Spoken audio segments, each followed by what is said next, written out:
সূর্য যেটা ডুবে গেছে ওইটা আর উঠবে, এইটার নিদর্শন পৃথিবী আর দেখাতে পারবে? যেই সূর্য উঠেছে ওইটা ডুববে, ডুবার পরে ওই সূর্য আবার কালকে উঠবে, এই গ্যারান্টি আছে নাকি? নাই। অন্য একটা সূর্য উঠবে। আজকে কয় তারিখ? 21 তারিখ। আগামীকালকে যেই সূর্যটা উঠবে ওটা হবে 22 তারিখের। তো ডুবে যাওয়া সূর্য আর উঠবে না। এই দেশে যারা জুলুম করেছে ইনশাল্লাহ তারাও আর ফিরবে না। এতটুকু বিশ্বাস রাখতে পারেন। মানুষ হতাশ হয়েছে। এই সাতক্ষীরার জমিনে অনেক মানুষ জিজ্ঞাসা করছে, হুজুর শেষ হয়ে গেলাম মার খাইতে খাইতে, একটু দোয়া করেন হুজুর। আমি বলেছিলাম খাব্বাব বিন আরদ রাদিয়াল্লাহু তাআলা আনহুর মতো যেন কবুল করে নেয়। তাদের ধৈর্য যখন শেষ হয়ে যায় তখন আল্লাহ তার বান্দাদেরকে সাহায্য করার জন্য নিজেই দায়িত্ব নিয়ে নেয়। সুবহানাল্লাহ বলেন। এই জন্য এই সাহায্য করেছেন কে? আল্লাহ। এর চেয়ে বড় আন্দোলন হয়েছে, স্বৈরাচারের পতন হয় নাই। হয়েছে নাকি? আমি নিজে সাক্ষী। শাপলা চত্বরে নিজে গিয়েছিলাম, জানি সেখানে 5ই মে 2013 সালে গিয়েছিলাম। এর চেয়ে বড় সমাবেশ, এর চেয়ে লক্ষ লক্ষ বেশি মানুষ, কিন্তু স্বৈরাচারের পতন হয় নাই। কিন্তু আল্লাহ পাক রব্বুল আলামিন একটা জাদু দেখালেন। আর আল্লাহ এটাই বোঝাইয়াছেন, যুগে যুগে যারা ইসলামের বিরুদ্ধে কথা বলেছে তাদেরকে, বড় বড় নেতাদেরকে শেষ করতে আল্লাহ ছোট ছোট জিনিস ব্যবহার করছে। একটু জোরে বলেন ঠিক? হ্যাঁ, তো একজনের ঝাড়ি তো সবাই নিতে পারবে না, তাহলে ওনার মতো করে সবাই দিন না একটু। আল্লাহ যেন কবুল করে, বলেন আমিন। কষ্ট হচ্ছে নাকি আপনাদের? না ভয় লাগছে আবার? এখন আর ভয় কিসের?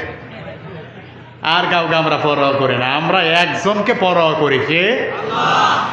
আল্লাহ পাক রব্বুল আলামিন ওই কথাটাই বলছেন।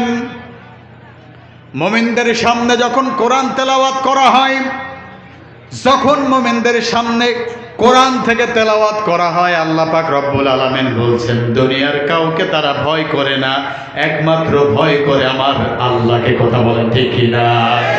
ইন্নামাল মুমিনুনাল্লাযীনা ইযা যুকিরাল্লাহু ওয়াজিলাত কুলুবুহুম ওয়া ইযা তুলিয়াত আলাইহিম আয়াতুহু যাদাতুহুম ঈমানাও ওয়া আলা রাব্বিহিম ইয়াতাওয়াক্কালুন।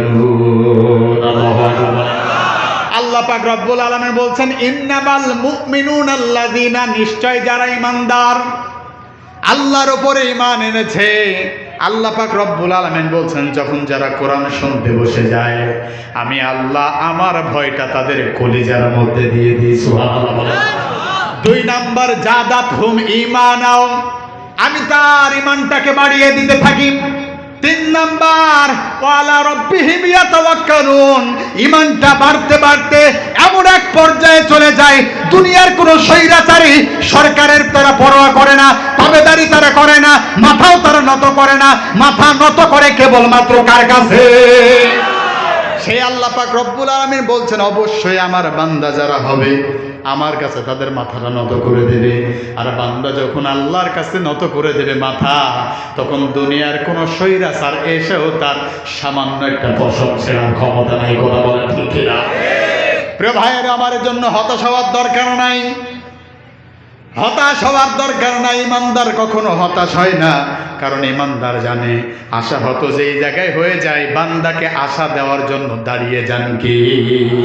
আশাহত হইও না কো তুমি, ব্যথাহত হইও না কো তুমি, না হয় হলো মন শুকনো কোনো মরুভূমি।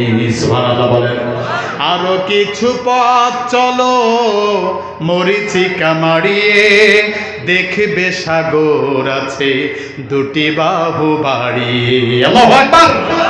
সেই বাহুটার নাম আল্লাহ। সেই বাহুটার নাম কি? আল্লাহ যদি বান্দার দিকে রাজি হয়ে যায়, খুশি হয়ে যায়, দুনিয়ার কাউকে পরোয়া করার টাইম থাকে না। এই জন্য আমরাও যারা ইমানদার, ইমান এনেছি, আমাদের মাথা নত হবে কার কাছে? এখনো আওয়াজ পাইলাম না। আপনারা কি ঝিমাই গেছেন? ঝিমাই গেছেন নাকি? আরে ভাই, এখনো তো চাঙ্গা হওয়ার সময়। এ কি ডারে? হ্যাঁ, এত গরমে গরম দিলে স্ট্রোক করার সম্ভাবনা আছে। দরকার নাই, আল্লাহ আমাদের স্বাধীন দিয়েছে, আলহামদুলিল্লাহ বলেন। এখন আমাদের সময় নিজের সিলটা দিতে গিয়েছেন, ওই বলেছিলাম মনে আছে, জায়গা মতো যেন হয় ভাই।